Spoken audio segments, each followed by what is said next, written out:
والمرسلين شفيع المذنبين رحمة للعالمين سيدنا ومولانا مولى الثقلين جد الحسن والحسين أبي القاسم محمد اللهم صل على محمد وآل محمد وعلى أهل بيته الطيبين الطاهرين المعصومين المظلومين لا سيما بقية الله الأعظم روحي وأرواحنا لتراب مقدمه الفداء واللعنة الدائمة على أعدائهم من يوم عداوتهم إلى قيام يوم الدين أما بعد فقد قال الله تبارك وتعالى في محكم كتابه المجيد وكلامه المتين وقوله الحق بسم الله الرحمن الرحيم وَإِنَّكَ لَعَلَى خُلُقٍ عَظِيم درود پڑھ دیجئے محمد اور آل محمد کی ذات پر صلی اللہ علیہ محمد و آل محمد عزیزان گرامی قدر ایتھیکل ویلیوز اخلاقی اقدار اور ہمارے امام زین العابدین علیہ السلام اللہم صلی علی محمد و آل محمد اس عنوان سے آپ کے سامنے چند معروضات کو کل کی مجلس میں بیان کیا گیا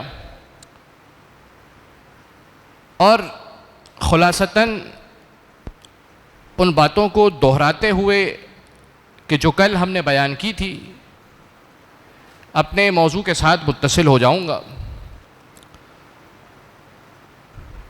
خلاصتاً کل کی گفتگو میں ہم نے جن چیزوں کی طرف اشارہ کیا اور جن باتوں کی طرف اشارہ کیا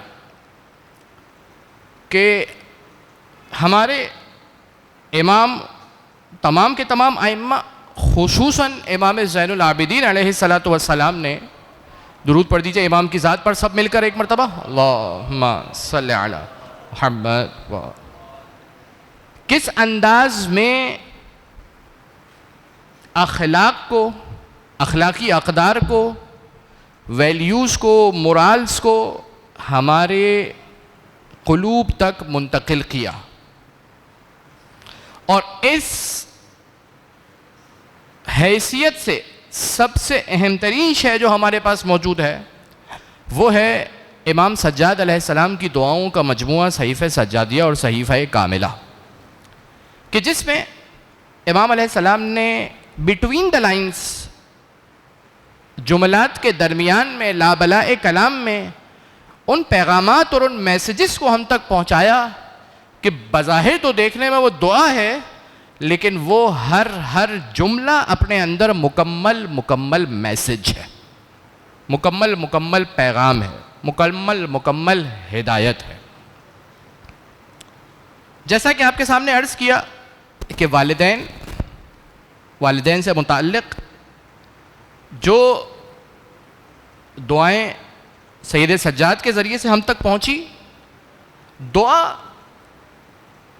وہ شے ہے کہ جس کے بارے میں کہا گیا کہ الدعا سلاح المؤمن، دعا کیا ہے؟ مومن کا ہتھیار، یعنی کسی اور کا ہتھیار تلوار اس زمانے میں ہوا کرتا تھا، نیزہ اس زمانے کے اندر ہوا کرتا تھا، گرز اس زمانے کے اندر ہوا کرتا تھا، تیر کمان اس زمانے میں ہوا کرتے تھے، لیکن اور آج کے دور میں آٹومیٹک پسٹل ہے، رائفل ہے، پتہ نہیں کون سی انواع و اقسام کے حملہ کرنے کے آلات اور یہ تمام چیزیں جو ہم لوگ اس دنیا کے اندر ملاحظہ کر رہے ہیں جنگی ساز و سامان کے طور پر کسی کو قتل کرنے کے لیے استعمال کیے جاتے ہیں، جتنے اسلحے کی چیزیں ہیں، لیکن امام کیا فرما رہے ہیں؟ الدعا سلاح المومن، مومن کا ہتھیار نہ اس زمانے میں تیر و تبر اور تلوار تھی اور نہ آج کے زمانے میں بندوق اور پستول ہے، بلکہ مومن کا ہتھیار اگر کوئی چیز ہے تو وہ دعا ہے. یعنی وہ کام جو ہتھیار سے نہیں لیا جا سکتا تھا، اسلحے سے نہیں لیا جا سکتا، وہ کام دعا کر دیتی ہے. تدفع البلا، یہ دعا کون سی چیز ہے؟ بلاؤں کو ٹال دیتی ہے یہ دعا. دعا ان چیزوں میں سے. دعائے کمیل کے اندر کیا پڑھتے ہیں؟ اللہم اغفر لی الذنوب التی تحتک العصم، اللہم اغفر لی الذنوب التی تنزل البلا. گناہ وہ ہیں کہ جو بلاؤں کے نازل ہونے کا سبب بنتے ہیں، اور دعا وہ ہے کہ جو ان گناہوں کو بھی مٹا دیتی ہے کہ جو بلاؤں کے نازل ہونے کا سبب بنتے ہیں.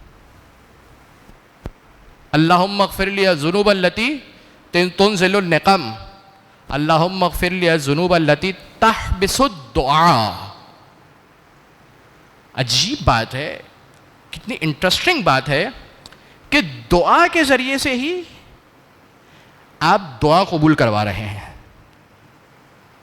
اس جملے کا مطلب کیا ہے؟ اللہم اغفر لی الذنوب التی تحبس الدعاء.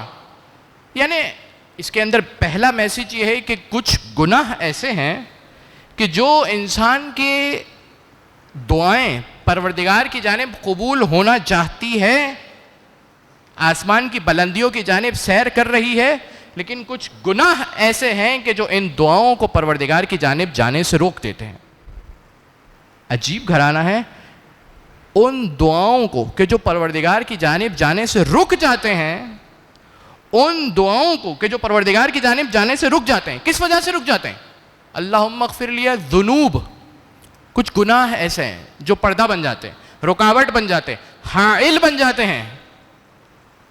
دعا کے ذریعے سے تم ان گناہوں کو بھی مٹا سکتے ہو کہ جو گناہ دعا قبول نہیں ہونے دے رہے تھے. دعا ہی دعا کی قبولیت کا سبب بن رہی. تو دعا بہترین ہتھیار ہے. الدعا سلاح المؤمن. ان دعاؤں کے اندر اہل بیت اطہار نے، خصوصاً امام سجاد علیہ السلام نے کن پیغامات کو ہمارے لیے چھپا کر رکھا، کن باتوں کو ہمارے لیے چھپا کر رکھا. کل میں نے آپ کے سامنے 2 فقرے اور 2 جملے والدین کی دعا سے متعلق پڑھے تھے. آج مزید 2 جملے اور اس کے بعد چند اور معروضات آپ کے سامنے بیان کرنی ہیں. کیا فرماتے امام سجاد؟ اے اللہ، انہیں اگر میری طرف سے کوئی بھی تکلیف پہنچی، ظاہر ہے کل میں نے عرض کیا تھا کہ انسان، خصوصاً اگر انسان اپنے بچپنے میں چلا جائے، خصوصاً انسان اگر اپنے لڑکپن کے دور کی طرف چلا جائے، جب اسے شعور نہیں تھا، عقل نہیں تھی، ہوش ابھی صحیح سے سنبھالا نہیں تھا، تو بدتمیزی بھی ہو گئی والدین کے ساتھ، انہیں جھڑک بھی دیا گیا کبھی کبھار، خطا ہوئی، لغزش ہوئی. کیا کریں؟ اے اللہ، انہیں میری طرف سے جو کوئی تکلیف پہنچی یا میری جانب سے کوئی ناگوار صورت پیش آئی، کوئی بھی ایسی صورتحال پیش آ گئی جو نہیں پیش آنی چاہیے تھی والدین کے ساتھ، آ گئی، اب کیا کیا جائے؟ یا ان کی کوئی حق تلفی ہوئی ہو تو اسے ان کے گناہوں کا کفارہ قرار دے دے. میری غلطی ہے، یہ میری غلطی ان کے گناہوں کا کفارہ بن جائے. یہ دعا ہے. ان کے درجات کی بلندیاں اور ان کی جو برائیاں تھیں اسے نیکیوں میں بدلنے کا سبب بن جائے. یا مبدل السیئات باضعاف الحسنات، اے وہ پروردگار کہ جو برائیوں کو تبدیل کر دیتا ہے. کس میں تبدیل کر دیتا ہے؟ نیکیوں میں نہیں، صرف باضعاف الحسنات، نیکیوں میں نہیں، کئی گناہ نیکیوں میں بدل دیتا ہے. گناہ تو ایک تھا، لیکن جب یہ گناہ سے نیکی میں تبدیل ہوا تو ساتھ کے ساتھ ملٹی پلائی بھی ہو گیا. یہ ان دعاؤں کے اندر. اور پھر کیا فرمایا؟ اے بار الہ، اگر انہوں نے میرے ساتھ گفتگو میں سختی یا کسی کام میں زیادتی یا میرے کسی حق میں کوتاہی کی یا اپنے فرض منصبی میں کوتاہی کی تو میں ان کو بخشتا ہوں. کیونکہ معصوم تو نہیں ہے، ظاہر ہے والدین اپنی جانب سے تو تمام کے تمام ایفرٹس دے رہے ہیں، لیکن بہت سارے ڈیسیجنز کے اندر ہو سکتا ہے کہ انہوں نے مسٹیک کی ہو، پاسبلٹی تو ہے. امکان تو ہے, احتمال تو ہے. وہ الگ بات ہے کہ بچہ جب جوان ہوتا ہے تو یہ سمجھتا ہے کہ والدین ہر ڈیسیجن کے اندر میرے بارے میں غلطی ہی کر رہے ہیں. یہ اسے سمجھ میں اس وقت آتا ہے کہ جب وہ خود والدین کی منزلت پر آ جاتا ہے, اور اس کے بچے اس سے یہ ایکسپیکٹ کر رہے ہوتے ہیں, یہ توقع کر رہے ہوتے ہیں کہ ہمارے والدین ہمارے بارے میں وہی فیصلہ سنائیں کہ جو ہم چاہتے ہیں. ڈیفینیٹلی اس کے اندر بیلنسنگ بہت ضروری ہے, اس کے اندر توازن بہت ضروری ہے. نہ یہ ہوگا کہ ہمیشہ والدین ہی درست جگہ پر نظر آئیں گے, اور نہ یہ ہے کہ ہمیشہ بچے کا موقف ہی درست ہے. لہذا سوچ بچار کرنے کی ضرورت ہے, جوانوں کی ضروریات کو سمجھنے کی ضرورت ہے, اور والدین کو بھی اس حوالے سے, میں بزرگوں کی نہیں اپنے دوستوں کی بات کر رہا ہوں یقیناً, کہ ہمیں خود مجھے اپنے بچوں کی نیڈز اور اپنے بچوں کی ضروریات کو سمجھنے کی ضرورت ہے کہ کیا ان کے زمانے کی نیڈز ہے, نیڈز آف آر کیا ہے, تاکہ اس کے مطابق ان کے فیصلے کیے جائیں. کیونکہ ظاہر ہے کہ جو فیصلے ہمارے والدین نے ہمارے بارے میں کیے, وہی فیصلے اور ڈیسیجنز ہم اپنے بچوں کے بارے میں نہیں کر سکتے. ان کا زمانہ تبدیل ہو گیا, تقاضے تبدیل ہو گئے, ان کی نیڈز اور ان کی ضروریات کچھ اور ہیں. لہذا اگر ان سے کوئی غلطی ہو گئی تو پروردگار تو انہیں بخش دے, میں انہیں بخشتا ہوں, اور اسے نیکی اور احسان کا وسیلہ قرار دے. ان سے جو غلطیاں ہو گئی میں بخش رہا ہوں, نیکی اور احسان کا وسیلہ بن جائے وہ چیزیں.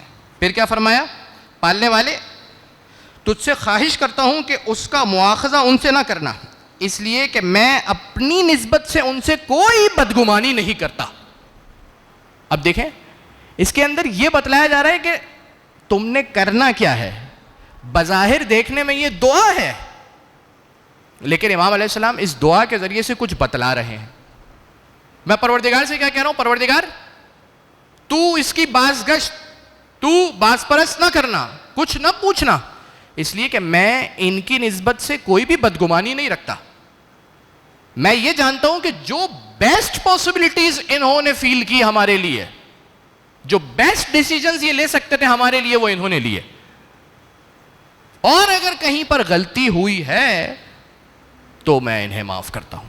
یہ ہے اہل بیت اطہار علیہ السلام, کہ اس انداز میں ہمیں دعاؤں کے درمیان, دعاؤں کی لائنز کے اندر, بٹوین دا لائنز, ان تمام پیغامات اور ان تمام میسیجز کو پہنچایا کہ دیکھو تمہاری زندگی اپنے والدین کے ساتھ کس انداز میں گزرنی چاہیے. یہ دعا یعنی واقعاً صحیفہ سجادیہ کو اگر بیان کرنا شروع کیا جائے تو 10 مجلس سے نہیں, کئی عشرے ختم ہو جائیں گے, لیکن اس کتاب کو بیان اور ایکسپلین نہیں کیا جا سکتا, جو پیغامات اور جو میسیجز اس کے اندر موجود ہیں. ایک مرتبہ درود پڑھ دیجئے محمد اور آل محمد کی ذات پر. محمد.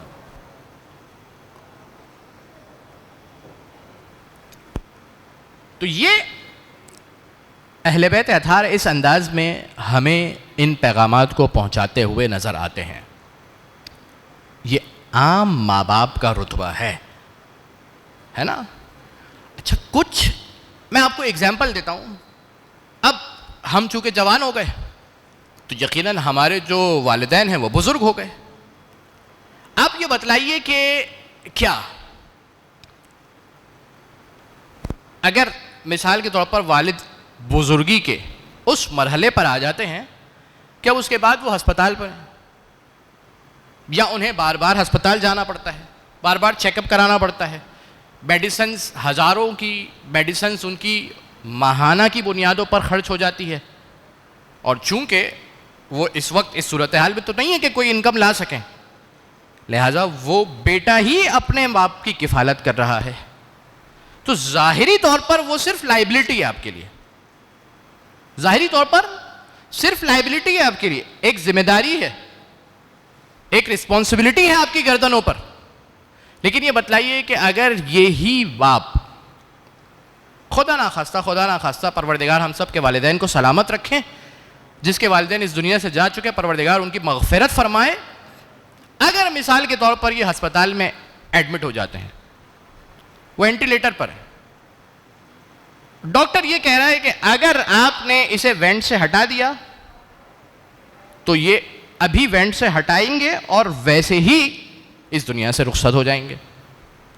آپ سائن کر دیں ہمیں، آپ سائن کر دیں ہمیں کہ ہم اسے ایونٹ سے ہٹا دیں.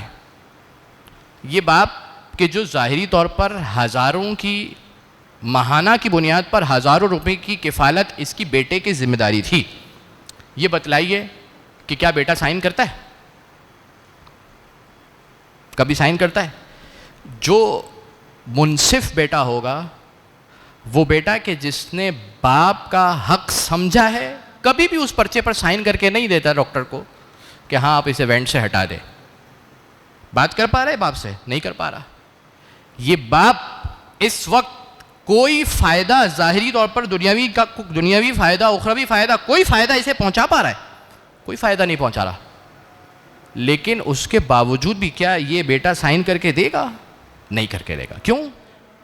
اس لیے کہ بعض وجود ایسے ہیں کہ جن کا وجود ہی بابرکت ہے. ایک مرتبہ درود پڑھ دیجئے محمد اور آل محمد کی ذات پر. محمد و آل محمد.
ایک مرتبہ مل کر باواز بلند درود پڑھ دیجئے محمد اور آل محمد کے ساتھ پر.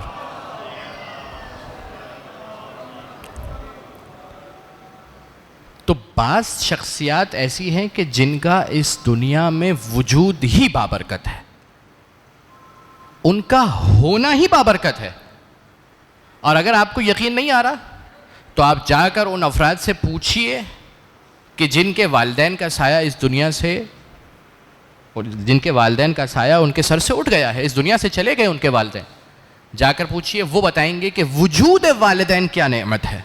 وجود، صرف وجود، کوئی اور فائدہ نہیں پہنچا رہے آپ کو، لیکن یہ وجود ہی بابرکت ہے.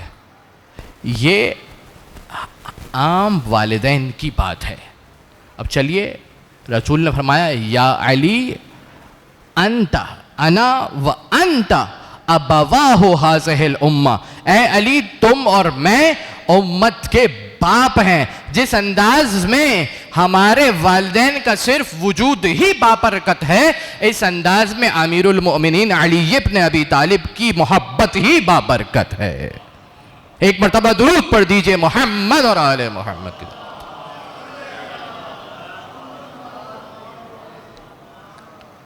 یہ صرف وجود بابرکت ہے، یہ صرف وجود ہی بابرکت ہے.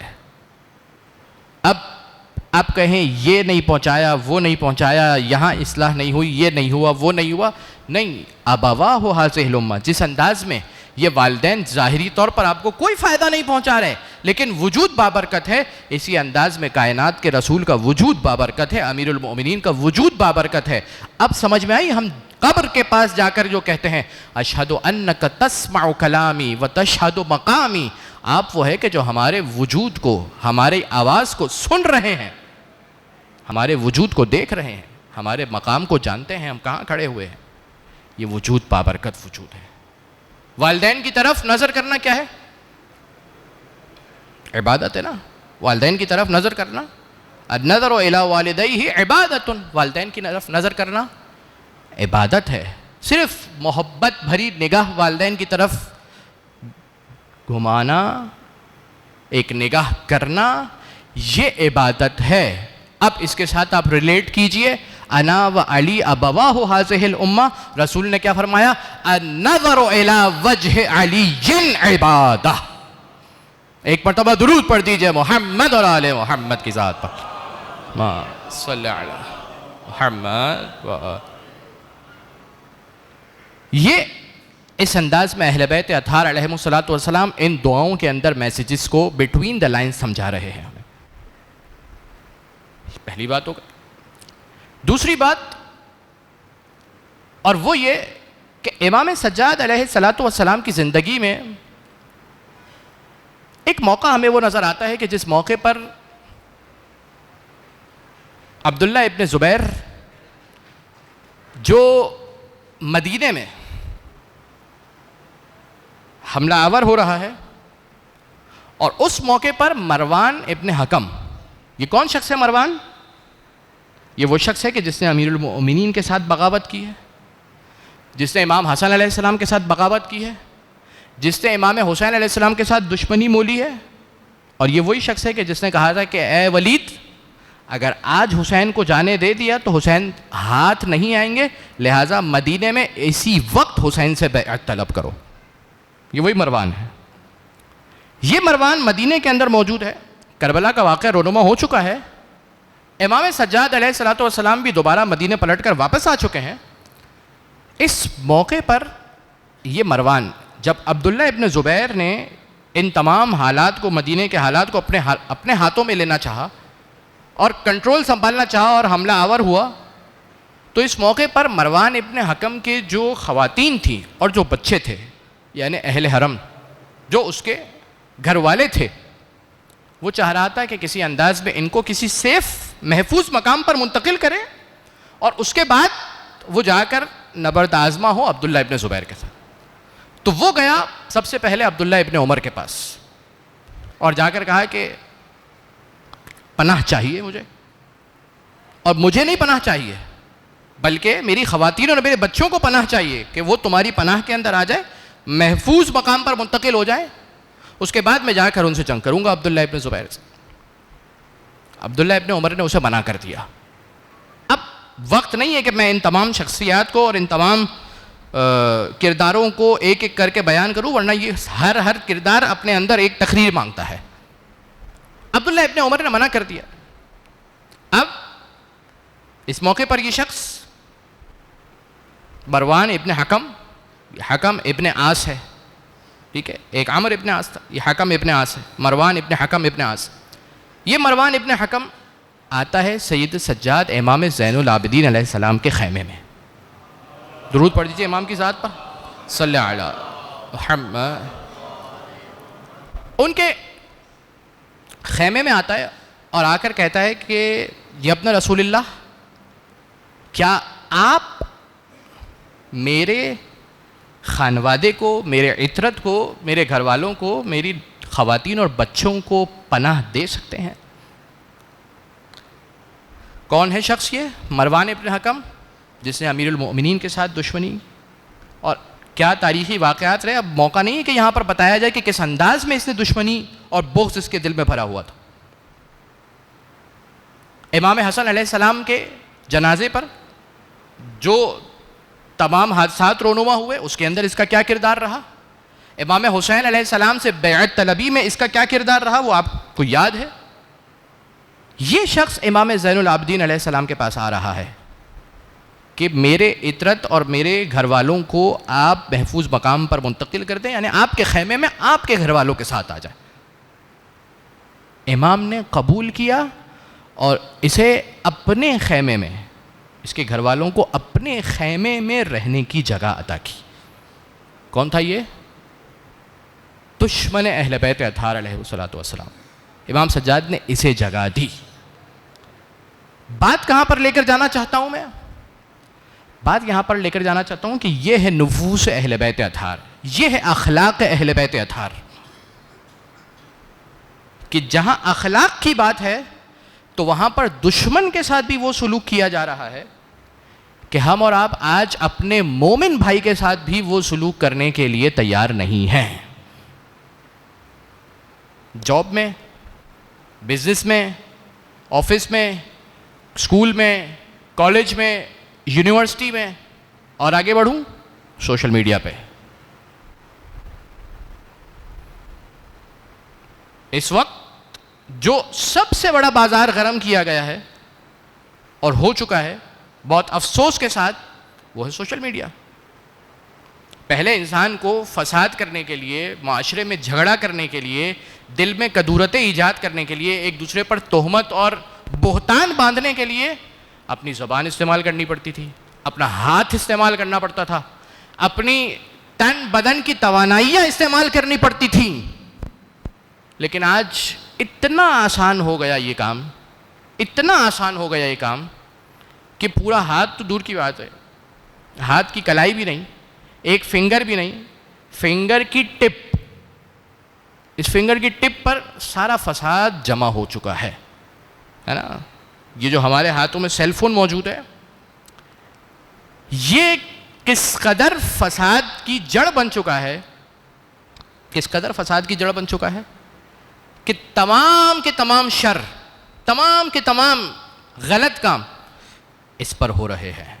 وہ جو اپنے فزیکل گراؤنڈز پر ہو رہے ہیں وہ تمام اپنی جگہ پر، لیکن اگر موازنہ کیا جائے اور کمپیئر کیا جائے اس فساد کو اور اس نقصان کو کہ جو ہمارا معاشرہ، ہماری سوسائٹی جھیل رہی ہے، وہ اس موبائل کے ذریعے سے، اس موبائل کے ذریعے سے. آپ کو ایک آئیڈیالوجی سمجھ میں آئی، آپ نے ممبر سے سنی مثال کے طور پر. اچھا میں آپ کو واقعاً انصاف کی بات بتاؤں کہ ممبر پر جب کوئی چیز بیان ہو رہی ہے، کوئی بھی چیز کہیں سے بھی کوئی بھی بیان کر رہا ہے، تو نیچے بیٹھنے والے لوگوں کو کوئی اعتراض نہیں ہو رہا. چاہے اے آئیڈیالوجی بیان ہو رہی ہے، چاہے بی آئیڈیالوجی بیان ہو رہی ہے، چاہے سی آئیڈیالوجی بیان ہو رہی ہے، کوئی بھی اسکول آف تھاٹ بیان ہو رہی ہے، وہ نیچے بیٹھنے والے سنتے ہیں، سمجھتے ہیں، اس کے بعد گھر چلے جاتے ہیں. جو ایڈاپٹ کر رہے ہیں، نہیں کر رہے، وہ تمام اپنی جگہ پر باتیں. لیکن اسے دوسرا رخ دیا جاتا ہے، چاہے کہیں سے بھی ہو. اب میں کسی اسپیسیفکلی کسی خاص گروہ یا کسی خاص شخص یا کسی خاص سینیریو کی بات نہیں کر رہا، ایک جنرل بات کر رہا ہوں کہ اسے ایک خاص اینگل دیا جاتا ہے چیزوں کو. وہ جو وہاں بیٹھے ہوئے تھے انہیں بات کلیئر ہو گئی، سمجھ میں آ گئی، نہیں سمجھ میں آئی، جو بھی تھا وہ چلے گئے. لیکن اس کے بعد کیا ہوتا ہے؟ کلپنگ ہوتی ہے، کٹنگ ہوتی ہے، اس پر تھمبنیل لگتا ہے، اس پر سب ٹائٹل لگتا ہے. بعض لوگ ریٹنگ اور لائکس اور شیئرز کے چکر میں نہ جانے کیا کیا چیزیں کر لیتے ہیں. یہ سب کیا ہو رہا ہے؟ یہ سب کیا ہو رہا ہے؟ یہ تمام چیزیں، سوال یہ ہے کہ کیا ہماری سوسائٹی کے فائدے میں ہے، ہمارے معاشرے کے فائدے میں ہے، یا ہمارے معاشرے کے نقصان میں؟ چلیے وہاں تک ہو گئی بات، جس نے یہ کام کرنا تھا کر لیا. اب اس کے بعد تو جنرل آڈینس ہے، جو ویور ہے، جو اس موبائل کو یوز کر رہا ہے، وہ کیا کام کرتا ہے؟ وہ اس پر جلتی پر اور آگ چھڑکنے کا کام کر رہا ہوتا ہے کہ وہ اسے شیئر بھی کرتا ہے، وہ اسے لائک کرتا ہے، وہ اس پر کمنٹ کرتا ہے، جبکہ اسے علم نہیں ہے کسی بھی بات کا، وہ جاہل ہے ان تمام معاملات سے. لیکن اس کے باوجود کیا ہے؟ لائک بھی کر رہا ہے، شیئر بھی کر رہا ہے، کمنٹ بھی کر رہا ہے، یہاں سے وہ پوسٹ کر رہا ہے، یہاں سے وہ پوسٹ کر رہا ہے، اس کی بات کر رہا ہے، اس کی بات کر رہا ہے. اگر دو آئیڈیالوجیز مثال کے طور پر بیان ہو گئی، ٹھیک ہے، تو کیا یہ ضروری ہے اس کے اندر کہ بہتان اور تہمت اور بلیم اور ان ساری چیزوں کی طرف انسان چلا جائے؟ میں نے کل اشارہ کیا تھا کہ آج عرض کروں گا اور کچھ باتیں ممکن ہے کہ آج آ جائیں. آیت اللہ سیستانی حفظہ اللہ جو کربلا معلی میں جمعے کا خطبہ ہوتا ہے حرم امام حسین علیہ السلام میں، اس کی ایک جنرل پریکٹس ہے، اور وہ یہ کہ جو دوسرا خطبہ ہوتا ہے، خطبہ جمعہ کے اندر دو خطبے ہوتے ہیں، ایک پہلا خطبہ اور ایک دوسرا خطبہ. جو دوسرا خطبہ اور دوسرا سرمن ہوتا ہے، اس کی گائیڈ لائن نجف آفس، آیت اللہ سیستانی کے نجف آفس سے آتی ہے. بلکہ صرف گائیڈ لائن نہیں، ایگزیکٹ ٹیکسٹ آتا ہے. آپ جا کر اگر کربلا ٹی وی پر جا کر سرچ کریں گے، ڈیفینیٹلی عربک کے اندر ہے وہ، تو وہاں پر آپ کو دوسرا خطبہ پڑھتے ہوئے جو امام جمعہ نظر آئیں گے، وہ ریپرزینٹیٹیو ہے آغا سیستانی کے، اور اس کے ساتھ ساتھ ان کے پاس ایک پیپر ہوتا ہے جس کے اندر وہ پورا خطبہ لکھا ہوا ہوتا ہے کہ جو وہاں سے گائیڈڈ ہوتا ہے اور وہ انہیں نریٹ کر رہے ہوتے ہیں. یہ بات ہے تقریباً 13 اپریل 2019 کی، 13 اپریل 2019 کہ شیخ مہدی کربلائی خطبہ جمعہ دے رہے ہیں، اور اس موقع پر انہوں نے اسپیسیفکلی سوشل میڈیا کو یوز اور استعمال کیسے کیا جائے، اس کے ایٹیکیٹس کیا ہیں، اسے کیسے انسان یوٹیلائز کرے، کنزیوم کرے، اس پر گفتگو کی ہے. کیوں؟ یعنی آپ اندازہ کیجئے کہ یہ اتنا امپورٹنٹ ایشو ہے اور اتنا امپورٹنٹ میٹر ہے کہ اس کو مرجعیت اس لیول پر ڈسکس کر رہی ہے.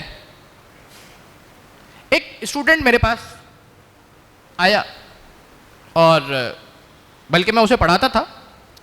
ہوا یہ کہ ہوم ورک نہیں کر کے آیا تھا وہ. تو میں نے اس سے پوچھا کیوں ہوم ورک نہیں کر کے آئے؟ تو اس نے کہا کہ آقا صاحب وہ ٹائم نہیں تھا اصل میں کہ میں پڑھ کر آتا کچھ. تو میں نے کہا ایسا کیا کر رہے تھے آپ کے پاس، آپ ٹائم نہیں تھا؟ کہا اتنا پڑھنے کا یہ چیز ہوتی ہے. میں نے کہا اچھا ایک کام کیجیے، آپ 2 منٹ کے لیے میرے قریب آئیے اور اپنا موبائل بھی لیتے ہوئے آئیے. وہ موبائل لیتے ہوئے میں نے کہا اگر آپ کو اعتراض نہ ہو تو آپ اپنا موبائل کھولیے اور اس کی سیٹنگز کے اندر جائیے. وہاں پر اسکرین ٹائم آپ کو آپ کا موبائل خود بتا رہا ہے کہ آپ نے آج کے دن کتنا ٹائم اس موبائل پر کنزیوم کیا ہے. اب جب دیکھا تو 8 گھنٹے 8 گھنٹے اس موبائل پر اس نے کنزیوم کیے تھے. تو وہ انسان، ہم سب پریکٹیکلی طور پر جتنا ٹائم اس موبائل پر کنزیوم کر رہے ہیں، جتنا ٹائم اس موبائل پر لگا رہے ہیں، تو ڈیفینیٹلی ہم بہت سارے اچھے کام بھی کر رہے ہیں اور بہت سارے غلط کام بھی کر رہے ہیں. تو اس لیے یہ بہت امپورٹنٹ ایشو ہے کہ اس بات کو ایڈریس کیا جائے کہ موبائل کے استعمال کے، سوشل میڈیا کے یوزیج کے، سوشل میڈیا کے کنزیوم کرنے کے ایٹیکیٹس کیا ہیں. وہ کون کون سی چیزیں ہیں کہ جن باتوں کا انسان خیال رکھے اور پھر اس کے بعد اس موبائل کو یوز کرے. اس لیے کہ یہ ایک ٹول ہے، اس لیے کہ یہ ایک آلہ ہے. جس طریقے سے آپ مثال کے طور پر چھری بچے کو نہیں دیتے. کیوں نہیں دیتے؟ کیونکہ بچے کو پتہ نہیں ہے اس کا فائدہ کیا ہے، نقصان کیا ہے. اسی طریقے سے آپ بچے کو موبائل بھی نہیں دیتے، لیکن ڈیفینیٹلی ایک ایج آتی ہے کہ جس پر آپ کہتے ہیں کہ ہاں اب اسے موبائل مل جانا چاہیے، کیونکہ اب وہ اس بات کو سمجھتا ہے، شعور رکھتا ہے کہ ہاں اس کا صحیح استعمال کیا ہے اور غلط استعمال کیا. بعض اوقات آپ یہ سمجھ رہے ہوتے کہ ابھی بھی نہیں سمجھا، لیکن کچھ سوشل باؤنڈنگز ایسی ہے یا سوسائٹی اس جانب جا چکی ہے، اس کے فرینڈس کے پاس آ چکا ہے، تو لہٰذا آپ بہت مجبور ہو جاتے ہیں اسے کسی چیز پر دینے پر. لیکن اس کے باوجود بھی آپ چیک اینڈ بیلنس رکھتے ہیں کہ بچہ کیا کر رہا ہے کیا نہیں کر رہا. بہت مشکل، واقعی مشکل ہے. یعنی مجھے یاد ہے کہ جب ہم چھوٹے تھے تو ایک ٹپ اور ایک ٹیکنیک کہی جاتی تھی کہ آپ اپنی جو اسکرین ہے، جو ٹیلی ویژن کی اسکرین ہے یا کمپیوٹر کی اسکرین ہے، وہ ایسی جگہ پر رکھیں کامن کے اندر کہ جہاں پر بچہ جو بھی کر رہا ہے یا دادا کی نظر پڑ جائے گی یا دادی کی نظر پڑ جائے گی، بڑے بھائی کی نظر پڑ جائے گی، بڑی بہن کی نگاہ پڑ جائے گی، والدین کی نگاہیں پڑ جائے گی. کسی کی نگاہ نہیں بھی پڑے گی تو اسے ایک خوف ہوگا کہ ہاں شاید ابھی کوئی آ کر دیکھ لے گا، لہٰذا میں کوئی غلط کام نہیں کر سکتا. لیکن اب تو مسئلہ یہ ہے کہ یہ سیل فون جو ہے اتنی چھوٹی سی اسکرین ہے، اس میں سامنے نوحہ چل رہا ہوتا ہے اور پیچھے کیا ویڈیو کیا ہے اور آڈیو کیا ہے، تو وہ ساری چیزیں اب تو آ چکی ہے. تو یہ وہ ٹول ہے کہ جو چھری کی مثل ہے. اب چاہے تو آپ اسے سیب کاٹیں اور چاہے تو آپ اس ٹول کو کسی کا گلا کاٹنے کے لیے استعمال کریں. بالکل اسی طریقے سے یہ سیل فون بھی ایک ٹول ہے، ایک ٹول ہے، ایک آلہ ہے کہ اس کے ذریعے سے ہمارے اختیار میں ہے کہ ہم کیا کام کرتے ہیں. آیا اسے مفید بناتے ہیں دوسروں کے لیے، سوسائٹی کے لیے، اپنے لیے، اپنے گھر والوں کے لیے، یا یہ کہ اسے نقصان، سوسائٹی کے لیے فساد اور جھگڑے کا سبب قرار دیتے ہیں. تو آغا سیستانی نے اس خطبے کے اندر 5 پوائنٹس کی طرف اشارہ کیا ہے. اب یقیناً ناوان وقت کے اندر گنجائش نہیں بچی، میں صرف پہلے پوائنٹ کی طرف اشارہ کروں گا اور اس کی تفاصیل جو انہوں نے اس کی مزید ڈیٹیلز بیان کی ہے اس کو انشاءاللہ کل کی مجلس کے اندر بیان کیا جائے گا. سب سے پہلی بات جو انہوں نے بیان کی وہ یہ کہ آپ کسی بھی بات کو سوشل میڈیا پر شیئر کرنے سے پہلے، پبلش کرنے سے پہلے، پوسٹ کرنے سے پہلے، ڈالنے سے پہلے اس بات کا خیال رکھیں، اندازہ کریں کہ what will be the end, اس کا نتیجہ کیا نکلے گا، اس کا انجام کیا ہوگا. یعنی تھوڑا سا لانگ ٹرم سوچنا ہے. ابھی تو میرا دل چاہ رہا ہے کہ میں فارورڈ کروں اسے، ابھی تو میرا دل چاہ رہا ہے کہ میں اسے پوسٹ کروں، لیکن اسے پوسٹ کرنے کے نتیجے میں کیا ریزلٹس نکل کر آئیں گے میرے سامنے، نتائج کیا فیس کرنے پڑیں گے مجھے، میری فیملی کو، میرے فرینڈس کو، میری سوسائٹی کو، میرے سماج کو. یہ ہے وہ امپورٹنٹ اور اہم ترین نقطہ کہ جس کی طرف متوجہ رہنا ہوگا کسی بھی چیز کو شیئر کرنے سے پہلے، کہ کیا ریزلٹ اور کیا نتیجہ نکل کر آئے گا. بس عزیزان گرامی، اب مزید نکات ہیں انشاءاللہ کل کی مجلس کے اندر اس کی جانب اشارہ کیا جائے گا کہ مزید وہ 4 نکات کون سے، اور اس فرسٹ پوائنٹ کے اندر بھی کچھ ڈیٹیلز شیئر کی گئی ہے اس خطبے کے اندر کہ جو انشاءاللہ کل کی مجلس کے اندر میں آپ کے سامنے بیان کروں گا. ایک مرتبہ مل کر باواز بلند درود پڑھ دیجئے محمد علیہ وسلم.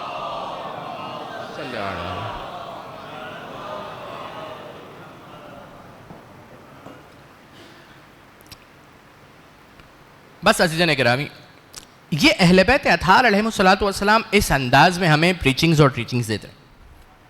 یہ جو فقیہ مجتہد ہمیں مثال کے طور پر گائیڈ لائنز دی جا رہی ہے کہ آپ نے سوشل میڈیا کو کیسے استعمال کرنا ہے، کیا ایٹیکیٹس ہے یوز کرنے کے، تو اس کی وجہ کیا ہے؟ اس کی وجہ یہ ہے کہ 1400 سال پہلے ہمارے پاس یہ ٹول تھا نہیں.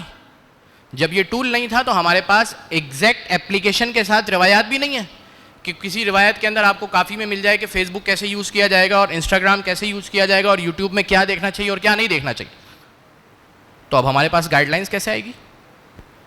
یہ فقیہ ان جنرل باتوں کو کہ جو روایات اہل بیت اطہار علیہم الصلوۃ میں موجود ہے، ان جنرل باتوں کو اس کے ساتھ سنکرونائز کر کے ملا کر ہمیں بتلا رہا ہے کہ تمہاری ذمہ داری کیا ہے اس پرآشوب دور کے اندر، اس میڈیا کے دور کے اندر، کہ ان وسائل کو اور ان ریسورسز کو انسان اپنے لیے کیسے بہتر بنا سکتا ہے، دوسروں کے لیے کیسے بہتر بنا سکتا ہے، اور کم سے کم نقصان کیسے وہ سوسائٹی کے لیے کریٹ کرے، امپیکٹ اس کا کم سے کم ہو جائے، یعنی منیمائز ہو جائے. ڈیفینیٹلی بہت ساری چیزیں ایسی ہوتی ہیں جو انسان کر گزرتا ہے اس کے بعد اسے سمجھ میں آتی ہے، لیکن منیمائز کیسے ہو سکتی ہے یہ چیزیں. یہ ہے اہل بیت اطہار علیہم الصلوۃ. بس عزیزان گرامی، آج جس شہزادے کے مصائب مجھے آپ کے سامنے پڑھنے ہیں، وہ شہزادہ ہے کہ جس نے اس دنیا کے تصور کو ہمارے سامنے عجیب و غریب انداز میں پیش کیا. جسے انسان سمجھتا تھا کہ یہ سب سے بہتر جگہ ہے، اسے شہزادے نے فرمایا کہ الموت احلی من العسل، موت شہد سے زیادہ شیریں ہے، شہد سے زیادہ شیریں ہے. یہ وہی کہہ سکتا ہے کہ جس کے پاس موت کا وہ تصور نہ ہو جو ہمارے پاس موجود ہے، کہ ہم سمجھ رہے کہ انسان چلا گیا. نہیں، انسان چلا نہیں گیا، بلکہ انسان ایک ایسی دنیا میں منتقل ہو چکا ہے کہ جو ابدی حیات ہے، جہاں پر حیات جاویدانی ہے. شب عاشور جب حضرت قاسم آئے تھے اور سوال کیا تھا تو امام حسین نے کیا کہا تھا کہ بیٹا کل شہید ہونے والوں میں اصغر کا نام بھی شامل ہے. آنکھوں میں آنسو آ گئے نا. اپنے دلوں کو کربلا میں لے کر چلیے. آقا کب وہ دن نصیب ہوگا کہ یہ گناہگار آنکھیں آپ کے روضے کا دیدار کر سکیں گی؟ آقا کب وہ دن نصیب ہوگا کہ ہمارا بھی شمار زوار ابا عبداللہ علیہ السلام میں ہو سکے گا؟ سب مل کر زیارت کے جملے پڑھتے ہیں. السلام علیکہ یا ابا عبداللہ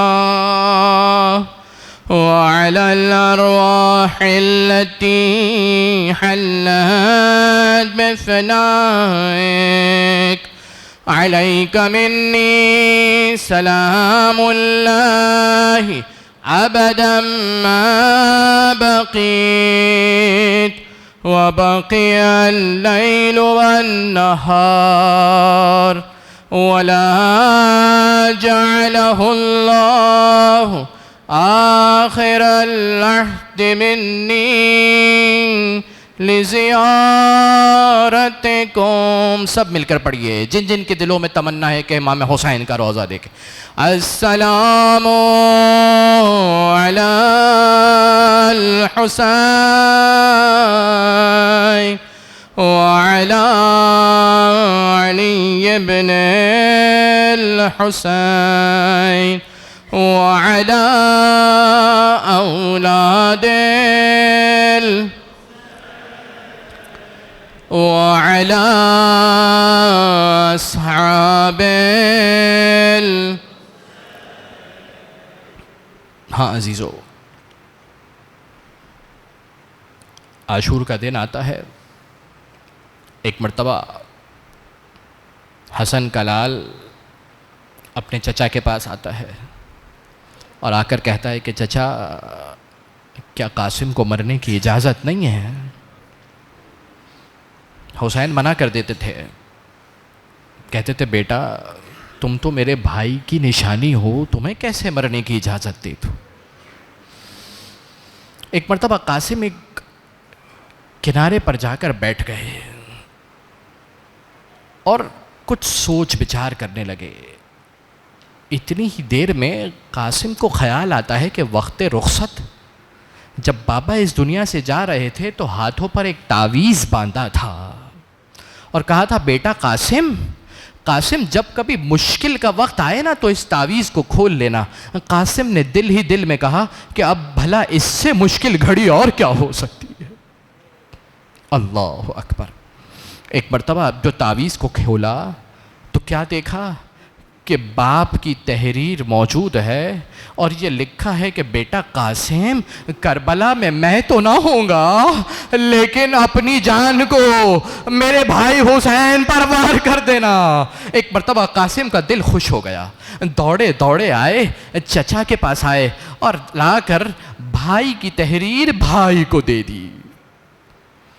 اب جو بھائی کی تحریر بھائی نے دیکھی، ایک مرتبہ سینے سے لگایا، قاسم کو اپنے سینے سے لگایا اور چچا بھتیجے مل کر اتنا روئے ہیں کہ روایت نے لکھا فَغُشِيَ عَلَيْهِمَا، ارے دونوں پر غشی تاری ہو گئی.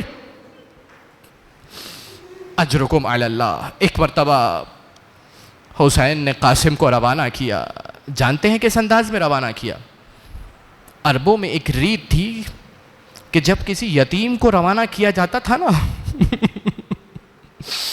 مجھے نہیں معلوم کہ قاسم کی ماں ام فروا نے اسے کیسے اجازت دی تھی، اس لیے کہ جس ماں کے سر سے سہاگ اڑ چکا ہو نا، اس کا آخری سہارا اس کا بیٹا ہوا کرتا. ام فروا نے قاسم کو کیسے اجازت دی تھی؟ ایک مرتبہ حسین نے قاسم کے امامے کو نصف کیا ہے، گریبان کو چاک کیا ہے، یہ بتلانے کے لیے کہ اے فوج اشقیاء، ارے یہ یتیم ہے، اس پر کچھ رحم کر لینا.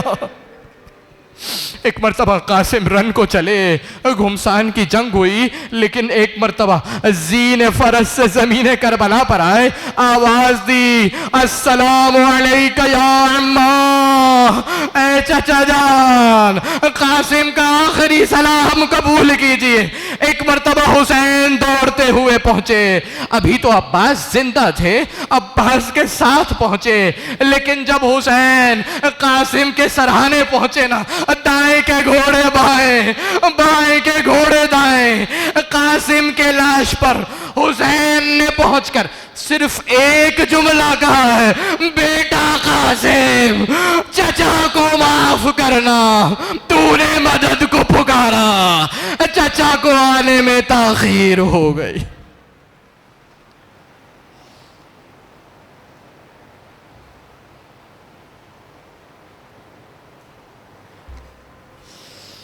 الا ولعنۃ اللہ علی القوم الظالمین وسیعلم الذین ظلموا ای منقلب ینقلبون۔ پروردگارا تجھے واسطہ محمد اور آل محمد کا ہماری اس عبادت کو اپنی بارگاہ میں قبول فرما۔ پروردگارا تجھے واسطہ محمد اور آل محمد کا دنیا میں جہاں کہیں بھی شیعان اہل بیت آباد ہے ان کی جان مال عزت اور آبرو کی حفاظت فرما۔ مومنین حاضرین پروردگار جس قسم کی مشکلات میں گرفتار ہے تمام کی مشکلات کو غیب سے دور فرما۔ جس قسم کی حاجتیں رکھتے ہیں پروردگار تمام کی حاجات کو بر فرما۔ پروردگار تجھے واسطہ محمد اور آل محمد کا دنیا میں جہاں کہیں بھی ظلم و ستم ہو رہا ہے مومنین پر پروردگار ظالمین اگر ہدایت کے لائق ہے تو ان کی ہدایت کے اسباب مہیا فرما، اگر ہدایت کے لائق نہیں ہے تو انہیں نیست و نابود کر دے۔ تمام مظالم کا انتقام لینے کے لیے زمانے کے امام کے ظہور میں تعجیل فرما، ہم سب کو امام کے اعوان و انصار میں شمار فرما۔ ربنا تقبل منا انك انت السميع العليم وتب علينا انك انت التواب الرحيم برحمتك يا ارحم الراحمين۔ ماتم حسین۔